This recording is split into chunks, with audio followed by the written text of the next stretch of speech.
Assalamualaikum warahmatullahi wabarakatuh. Kembali saya bersama Desi Rola Jayanti dalam acara Cinta Quran, Quran Selalu di Hati.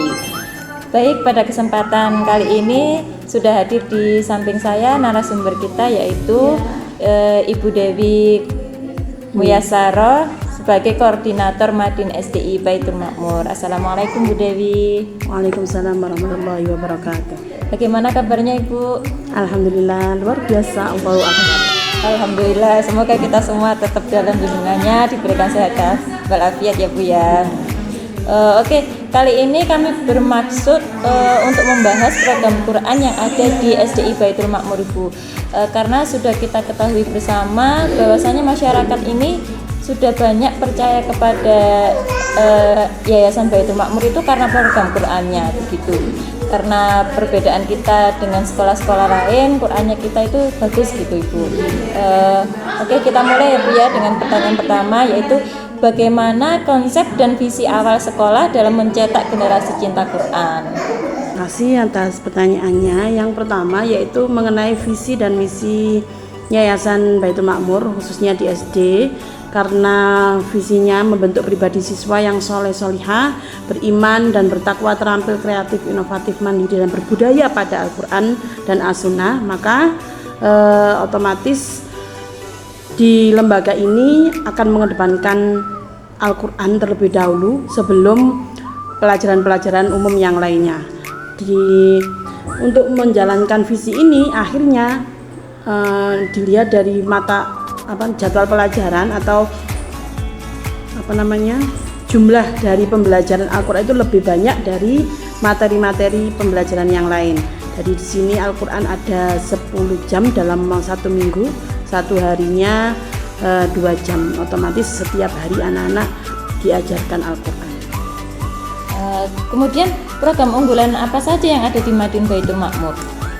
Untuk program unggulan di Madin atau SDI Baitul Makmur ini ada 3. Satu, program tahsin yang mana target kami selama 3 tahun selesai. Jadi kelas 1, 2, 3, kelas 4 semester 1 itu wisuda Al-Quran. Kemudian dilanjutkan dengan program tahfidz. Nah, tahfidz ini terbagi menjadi 2, yaitu program reguler dan program takhusus. Untuk program reguler itu targetnya kelas 6 itu bisa menyelesaikan 5 juz, sedangkan program takhusus bisa 5 sampai 15 juz. Nah, untuk yang lainnya walaupun ini SD tapi anak-anak di akhir atau di kelas 6 nanti mendapatkan ijazah Madin yang mana berisi materi akidah, fikih, Al-Quran hadis dan SKI. Kira-kira ini metode atau pendekatan apa yang paling efektif menurut pengalamannya Ibu dalam mengajarkan Al-Quran pada anak-anak? Untuk program tahsin ini kami menggunakan metode Yambu'a. Untuk metode Al-Quran sangat banyak sekali. Kenapa kita lebih memilih program metode Yambu'a? Karena kita melihat dari sanadnya. Jadi program metode Yambu'a ini sanadnya ke Mbah Kiai Arwani Kudus karena kita juga termasuk santri beliau. Kemudian untuk tahfidznya kita menggunakan tikror itu atau metode Jibril yang mana guru membaca kemudian ditirukan sampai berulang-ulang. Kemudian strategi untuk menanamkan nilai Al-Quran agar bukan hanya untuk pelajaran sebagai di anak-anak tapi juga sebagai pendidikan karakter anak-anak itu bagaimana Bu? Untuk strateginya yang pertama kita bekerjasama dengan orang tua, meyakinkan kepada orang tua agar Al-Quran atau pembelajaran Al-Quran ini tidak hanya kewajiban guru tapi kewajiban orang tua dan kewajiban siswa itu sendiri, karena Al-Quran adalah kitab suci umat Islam yang mana setiap siswa itu wajib menjadikan Al-Quran adalah pedoman hidup. Ya, selain itu kita di Baitul Makmur ini mengupayakan agar mulai pagi sampai siang itu mendengarkan bacaan Al-Quran. Oleh sebab itu tidak henti-hentinya ada lantunan Al-Quran mulai kelas 1, 2 ditaruh di jam 7, kemudian jam 8 kelas 3 dan 4, jam sampai zuhur itu semuanya akan berlaku pembelajaran Al-Quran. Jadi kita yang tidak mengajar Al-Quran mungkin itu bisa tetap mendengarkan mulai pagi sampai sore membaca pembacaan Al-Quran itu tadi. Berarti untuk keterlibatan orang tua sendiri bagaimana Ibu? Nah, untuk keterlibatan orang tua karena sekarang juga ada HP yang memudahkan komunikasi antara guru kelas dengan orang tua, itu bisa sebagai pengingat. Jadi orang tua diminta untuk menyimak anak-anak baca di rumah, kadang dikirim voice note atau yang lainnya. Selain itu ada juga buku penghubung antara wali murid atau guru kelas sama orang tua. Kemudian untuk tantangan terbesar pada zaman sekarang ini untuk membina program Quran ini di anak-anak itu bagaimana? Apa tantangannya terbesarnya? Yang jelas tantangan terbesar adalah internet ya, HP. Nah itu anak-anak lebih sering memegang HP daripada memegang Al-Quran, yang mana ketika 5 menit saja tidak megang HP itu terasa bingung, sedangkan berjam-jam tidak megang Al-Quran itu biasa saja. Itu yang tantangan terbesar yang kita anggap harus benar-benar dimasukkan dalam hati anak-anak agar Al-Quran itu dinomorsatukan. Jadi itu tadi kita sering menasihati mereka agar jangan sampai lupa minimal satu ayat atau kalau bisa satu halaman membaca Al-Quran di rumah maupun di sekolah. Jangan sampai melebihi lebih banyak scroll HP gitu.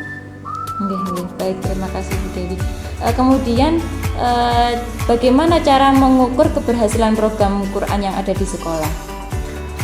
Untuk mengukur keberhasilan siswa di program ini, kita ya tadi ada targetnya, target yang BUA atau metode baca Al-Quran ini ada di kelas 4. Otomatis sebelum adanya wisuda kita adakan ujian akhir nihai yang BUA, yang mana ujian ini langsung diuji oleh Ketua LMY Malang Raya, yaitu Kiai Haji Nur Sodik. Setelah diuji kemudian dinilai lulus, mereka akan diwisuda. Untuk tahfidz itu kita adakan tasmi Al-Quran 1 juz sekali duduk setiap kenaikan juz. Jadi kalau sudah selesai hafal juz 30 sebelum hafal juz 29 mereka diuji dengan cara tasmi 1 juz sekali duduk. Seperti itu. Kemudian di akhir juga di kelas 6 nanti akan ada wisuda. Sebelumnya juga ada ujian yang dibawa naungi Pondok Pesantren Tahfidz Quran Baitul Makmur. Selama jenengan mengampu Madin ini, apakah ada kisah inspiratif dari siswa ataupun alumni di dalam keterkaitan dengan keberhasilan Quran ini? Yang pertama kita banggakan itu mereka ketika bercerita, Bu Dewi alhamdulillah saya keterima di pondok A, pondok B, pondok C dengan beasiswa Al-Quran atau beasiswa tahfidznya. Kemudian di sana di pondok pesantren tidak ditaruh di kelas dasar tapi langsung ditaruh di kelas tingkat yang tinggi karena materi-materi yang sudah diajarkan di Baitul Makmur ini menjadi dasar di pondok pesantren. Akhirnya mereka sudah melewati dasar tersebut. Itu yang kami dengar dari para alumni. Alhamdulillah, berarti sangat membantu ya Bu ya untuk program-program yang ada di SD untuk ke tingkat selanjutnya. Baik, bahkan siswa yang di Baitul Makmur itu mungkin hafalannya paling sedikit, ketika masuk ke lembaga yang lain yang lebih atas itu ternyata di sana dinilai tinggi, yaitu alhamdulillahnya. Kemudian yang terakhir ya Bu ya, apa tips atau pesan yang Ibu berikan bagi lembaga pendidikan yang lain untuk memulai program Qur'annya atau bahkan untuk lembaga pendidikan yang sudah ada program Qur'annya tapi ingin diperkuat kembali, ingin diperbaiki, diperbagus lagi? Yang jelas jangan takut untuk memulai. Al-Quran itu kita jadikan pedoman hidup, otomatis harus kita ajarkan. Jadi untuk memulai, ayo dimulai saja. Untuk kalau sudah memulai jangan lupa untuk belajar setiap waktu. Jadi karena Al-Quran itu tidak ada batas akhirnya, belajarnya saya sudah bisa metode ini, sudah cukup, saya nggak perlu belajar. Tidak bisa, tidak ada orang yang bisa memahami isi Al-Quran karena saking luasnya ilmu. Jadi kalau sudah menggunakan program Al-Quran di sekolah tersebut harus ada yang namanya evaluasi, entah itu tadi setiap minggu atau 1 bulan sekali. Dan jangan anggap metode yang kita pakai itu terbaik, kita tetap harus belajar metode-metode yang lain untuk perbandingan dan menjadi ilmu tambahan.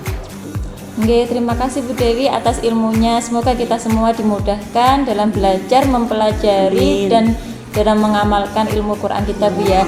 Semoga lembaga pendidikan Madin yang jenengan ampu semakin maju, semakin terbaik. Terima kasih Bu Dewi. Wassalamualaikum warahmatullahi wabarakatuh. Waalaikumsalam warahmatullahi wabarakatuh.